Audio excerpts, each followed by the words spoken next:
Say there's a movie you're really excited to see. And say you're there. You've been looking forward to it. Say it's like, I don't know, the new Star Wars. I don't know if anyone's excited about Star Wars anymore. But say you are. Say you are. And you're there in line. You got your ticket. And you weren't able to get the first showing. And people are coming out from the first screening, the first showing. And you hear, a couple people talking about it. And they say, it really sucked, huh? And you're just in line. You're like, it sucked? Yeah, the graphics were just horrible. Did you see the acting of this one person? It just ruined the movie. And they leave. When you walk in, what's going to happen? That seed is planted, hijacks your RAS, your focus, and your entire experience of that movie will be very different.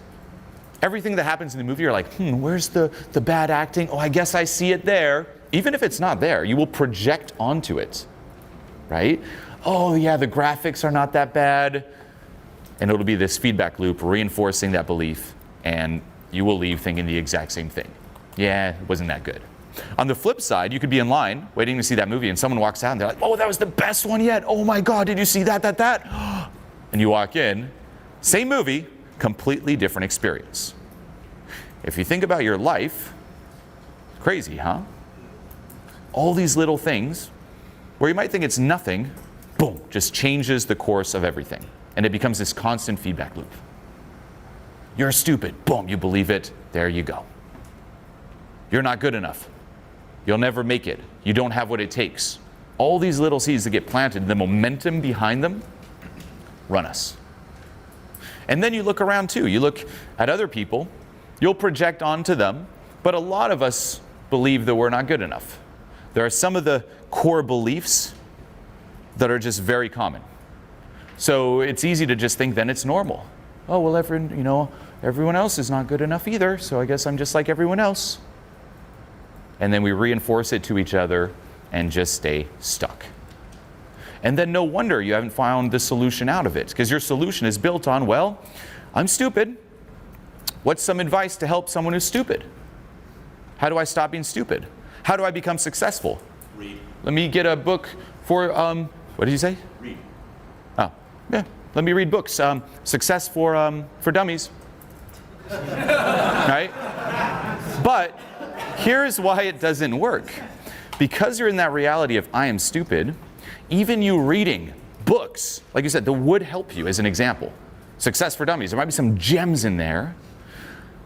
One, everything that you use, it'll be coming from how do I stop being stupid, which reinforces that assumption that you are stupid. Only someone who believes they're stupid is trying to not be stupid. The more you try to not be stupid, the more energy you put into not being stupid, the more energy you are putting into telling yourself that by default you are stupid, so you never make it. It's like tattooing stupid to your arm, like, oh, it's still going to be there. And not just that, but it will actually filter out the advice you really need to hear. Why? Because we just talked about it. It hijacks your focus. So you will tune into stuff that, stupid, okay. Oh, here's the real advice. You will glaze over it. You won't even resonate with it. Crazy. You'll block off the stuff you need to hear. You'd rather hear stuff that reinforces it. And even if it was right in front of you, you just wouldn't see it. And this is why people are completely trapped. And then every day that goes on, that reality gets reinforced, that assumption, that identity gets reinforced, and people never find a way out. They're in the wrong map, the wrong paradigm. There are two approaches to doing this. One is to let go of everything that's keeping this map alive. This is how you produce true, permanent, long-lasting change. The other is to use a more external approach to get glimpses of this other map, glimpses of that higher state. People experience a glimpse of that higher state at various live events. It's known as a seminar high. You come into it, you're in this very low state. You feel very miserable. Your thoughts are just reinforcing the state. Everything you do is reinforcing this state. You come to a live event, you might get snapped into a higher state. And you leave the event, you're like, wow, I feel great. Now, people think that's going to last. No, a seminar high never lasts. But it's not bad. It's not meant to last. If change was that easy, none of you would be here. Everyone would be happy. If a seminar high was meant to last, everyone would be happy. You just go to a seminar and then last for life. No. You can't avoid confronting and letting go of the things that run you at a core, deep down inside.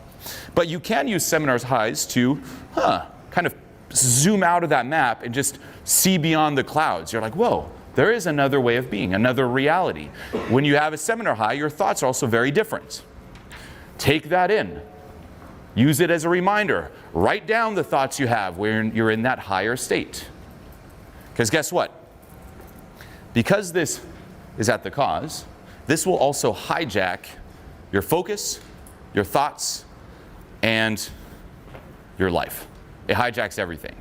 If you, for example, are in a state of fear, that's going to hijack your focus, and you'll be looking for threats. It'll color the world. You'll be living in this pocket of fear. A threat. What are people thinking? Oh, what's going to happen?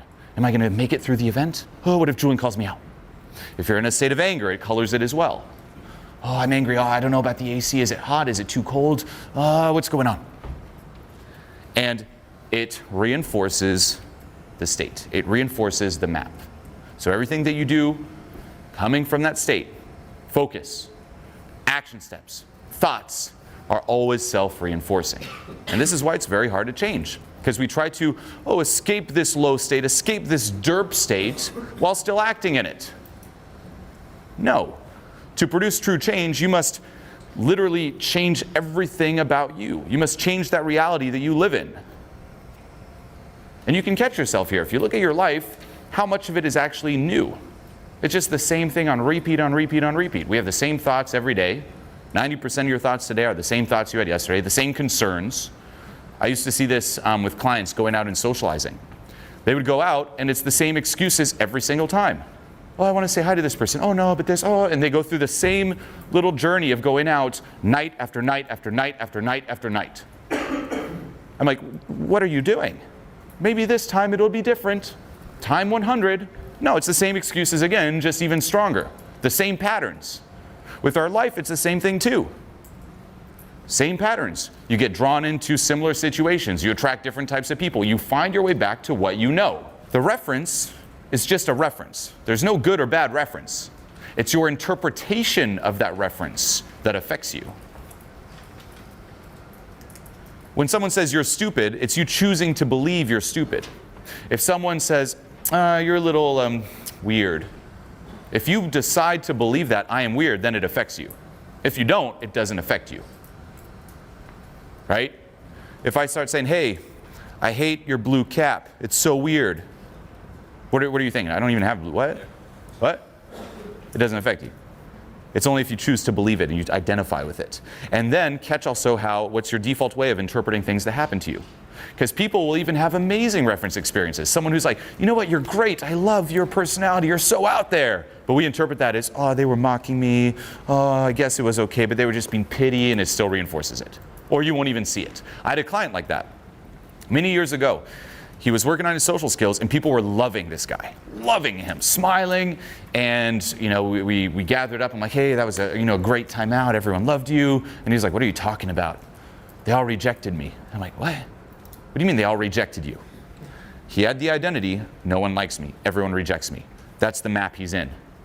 Takes control of his focus, his RAS. Blocks off people smiling. To the point where I literally had to go up and take pictures of the people smiling and show him. And he was like, even then he's like, no. And I'm like, look at the pictures. He was like, and you could see, just like a seminar high, piercing out of that map. Like, wait a minute. It's like you're in the matrix, like, what? And then you will get sucked back in, but you get the glimpse. And then you use letting go to dissolve the matrix completely.